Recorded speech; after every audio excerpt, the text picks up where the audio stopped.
नमस्कार दोस्तों, स्वागत है आपका हिंदी नॉलेज शो में। तो दोस्तों, स्क्रीन पर आप देखिए, अब से 11 महीने पहले मैंने ये वीडियो बनाकर आपको बताया था कि भारत दक्षिण अमेरिका के कई देशों में जैसे कि चिली, अर्जेंटीना, बोलीविया और पेरू जैसे देशों में बहुमूल्य खनिज पदार्थों की जो खदानें हैं उन्हें अक्वायर करना चाहता है, क्योंकि इन देशों में ऐसे खनिज पदार्थ पाए जाते हैं जो भविष्य के अंदर कच्चे तेल को पूरी तरीके से रिप्लेस कर देंगे। अब आप कहोगे यार, ऐसे कौन से खनिज पदार्थ पाए जाते हैं जो तेल को रिप्लेस कर देंगे? तो इसका आंसर है लिथियम आयन, कोबाल्ट और इसके अलावा कॉपर यानी कि तांबा। अब आप कहोगे कि ये कैसे तेल को रिप्लेस कर देंगे? तो देखिए, भविष्य में ये बात हम सभी लोग जानते हैं कि पेट्रोल डीजल से चलने वाले जितने भी वाहन होते हैं, यहाँ तक कि बड़े बड़े ट्रक, इन सभी को रिप्लेस कर देंगे इलेक्ट्रिक वाहन। जैसा कि आप जानते ही हैं कि इलेक्ट्रिक वाहन बनाने में दो ही चीजें सबसे ज्यादा क्रिटिकल होती हैं, पहली बैटरी और दूसरी मोटर। और बैटरी मोटर बनाने में जो पदार्थ सबसे ज्यादा इस्तेमाल होता है वो है कोबाल्ट, लिथियम आयन और कॉपर। लेकिन सबसे बड़ी दिक्कत यह है कि स्टील जैसे धातुओं की तरह ये बड़ी आसानी से नहीं मिलते।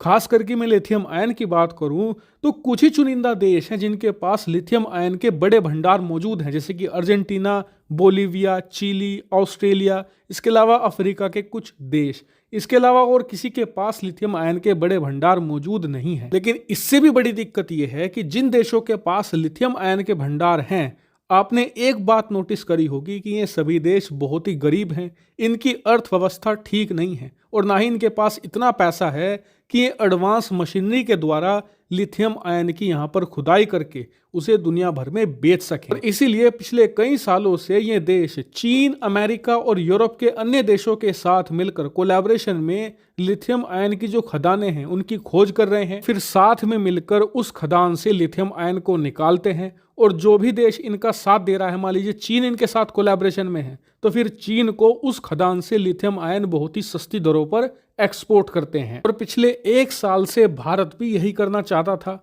हम अर्जेंटीना, बोलीविया और चिली के साथ लगातार बातचीत कर रहे थे, यहाँ तक कि 2022 के मार्च महीने में हमने ये लिथियम आयन के भंडार वाली जो बातचीत है वो ऑस्ट्रेलिया के साथ भी शुरू कर दी है। लेकिन दिक्कत ये थी कि मार्च 2022 के बाद से ये पूरा मामला ठंडा पड़ गया था, इस पर कोई बड़ी ब्रेक थ्रू खबर सामने नहीं आई थी। लेकिन अब 2023 के शुरुआती पहले हफ्ते में ही इस पर सबसे बड़ी खुशखबरी सामने आ चुकी है। दरअसल आप स्क्रीन पर देखिए, अब से कुछ ही घंटों पहले खबर निकलकर सामने आई है कि भारत ने अर्जेंटीना के अंदर 2 लिथियम आयन की खदानें और साथ ही एक कॉपर की खदान को आइडेंटिफाई कर लिया है और अब इन्हें अक्वायर करने का जो प्रोसेस है वो स्टार्ट ऑलरेडी कर दिया गया है। और आपको बता दूं कि इससे भी बड़ी खुशखबरी एक और है, वो ये कि हमने ना सिर्फ इन खदानों को आइडेंटिफाई कर लिया है, बल्कि इन खदानों से लिथियम आयन निकालने का जो प्रोसेस है वो भी ऑलरेडी स्टार्ट कर दिया गया है। दरअसल भारत की एक कंपनी है खनिज विदेश इंडिया लिमिटेड, जिसे शॉर्ट फॉर्म में काबिल कहा जाता है।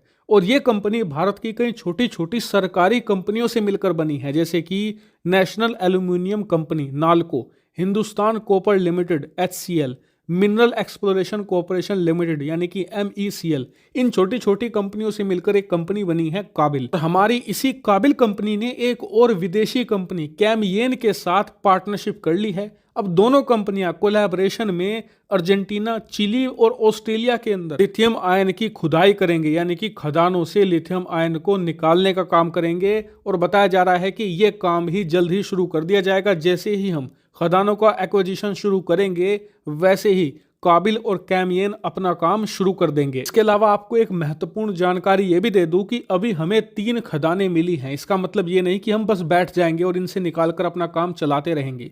दरअसल भारत इलेक्ट्रिक वाहनों का एक मैन्युफैक्चरिंग सुपर पावर बनना चाहता है और इसके लिए हमें चाहिए होगी ढेर सारी लिथियम आयन, कोबाल्ट और कॉपर।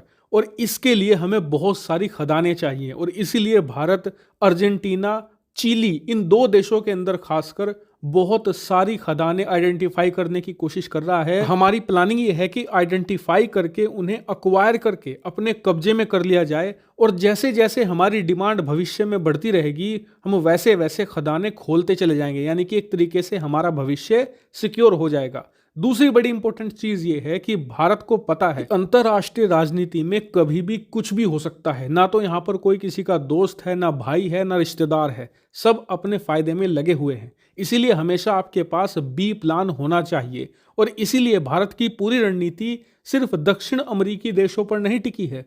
हम बहुत सारे अफ्रीकी देशों के साथ भी कांटेक्ट में हैं। इतना ही नहीं, हम ऑस्ट्रेलिया के साथ ऑलरेडी एग्रीमेंट कर चुके हैं क्योंकि वहां पर भी लिथियम आयन के भंडार हैं। यानी कि हमारी जो लिथियम आयन की पॉलिसी है वो बहुत ही ज़्यादा डाइवर्सिफाई है, किसी एक दो देश पर नहीं टिकी हुई है। हमारे जो सोर्स हैं लिथियम आयन के वो बहुत सारे हैं, एक दो खत्म भी होंगे तो भविष्य में हमें दिक्कत नहीं आने वाली। साथ ही आपको एक इंपॉर्टेंट चीज ये भी बता दूं कि आने वाले 1-1.5 महीने में इस पूरे मामले पर एक बहुत बड़ी खबर आने वाली है, इसलिए आप चैनल को सब्सक्राइब करके जरूर रखना।